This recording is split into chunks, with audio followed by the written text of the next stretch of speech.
¿Qué es el pecado? Es la transgresión de la ley de Dios.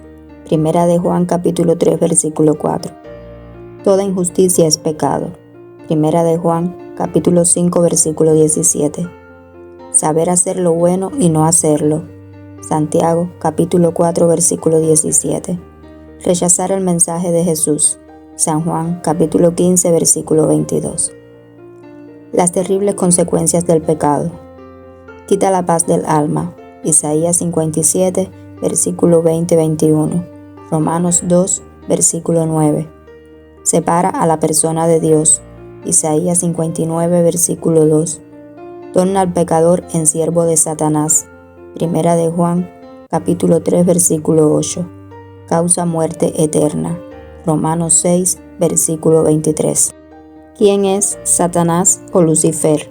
El autor del pecado. Lucifer fue creado perfecto. Ezequiel 28 versículo 14 y 15. Quiso ser igual a Dios. Isaías 14 versículo 13-14. Se produjo una batalla en el cielo. Apocalipsis 12 versículos 7 al 9. Lucifer no permaneció en la verdad. San Juan 8 versículo 44. Pecó desde el principio. Primera de Juan capítulo 3 versículo 8. ¿Quién hizo a Satanás? Dios no creó a Satanás, sino a Lucifer, una criatura de extraordinaria belleza e inteligencia. Lucifer poco a poco cultivó la envidia, el odio y el orgullo. En el colmo de su extravío, pretendió ser igual a Dios. Se rebeló contra Dios, acusándolo de tiranía y desamor. Dios no destruyó a Satanás, para permitir que con el tiempo se manifestara en toda su crudeza la malignidad de su proceder, y no quedaran dudas acerca de la justicia y el amor divino. El pecado original. Y creó Dios al hombre a su imagen de Dios lo creó, y vio Dios todo lo que había hecho, y he aquí que era bueno en gran manera. Génesis capítulo 1 versículo 27 al 31. El hombre fue dotado por su Hacedor de inteligencia, razonamiento y capacidad para elegir libremente su destino. Al enfrentarse con Satanás y al caer en la tentación, cometió el pecado de desobediencia a un mandato definido de Dios. Además, ejerció equivocadamente su poder de elección. Creyó a Satanás y desconfió de Dios.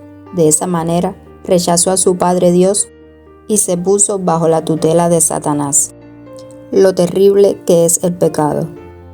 Desde la planta del pie hasta la cabeza, no hay en él cosa sana, sino herida, hinchazón y podrida llaga. No están curadas, ni vendadas, ni suavizadas con aceite. Isaías 1 versículo 6. El profeta compara el pecado con la terrible enfermedad llamada lepra. Dios aborrece el pecado, pero ama al pecador. Quiere verlo libre de sus espantosas consecuencias. El pecado siempre causa desgracia y problemas.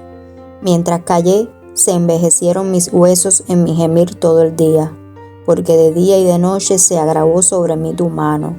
Se volvió mi verdor en sequedades de verano. Salmos 32, versículo 3. Las consecuencias peores del pecado son el derrumbe de la vida espiritual y el alejamiento de Dios. El fin del pecado. La calamitosa experiencia del pecado llegará a su fin junto con su autor, el diablo.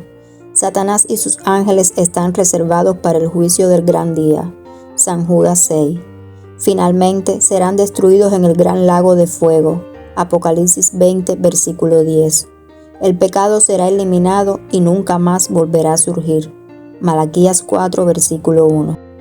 Un caminante se compadeció de la serpiente que yacía helada en la fría mañana. La colocó en su pecho. Cuando el animal se reanimó, mordió a su bienhechor causándole la muerte. Nunca hay que juzgar con el pecado. No hay que darle cabida en nuestra vida. Los resultados son siempre fatales.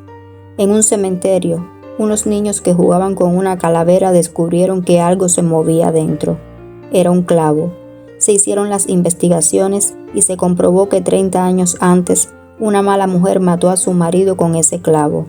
Parecía que el hecho estaba olvidado, pero todo se descubrió, y la mujer, ya anciana, terminó sus pocos días en la cárcel. os alcanzará vuestro pecado. Números capítulo 32 versículo 23. Porque nada hay oculto que no haya de ser manifestado. San Lucas capítulo 8 versículo 17. Que Dios nos ayude a encontrar la verdad y nos bendiga grandemente.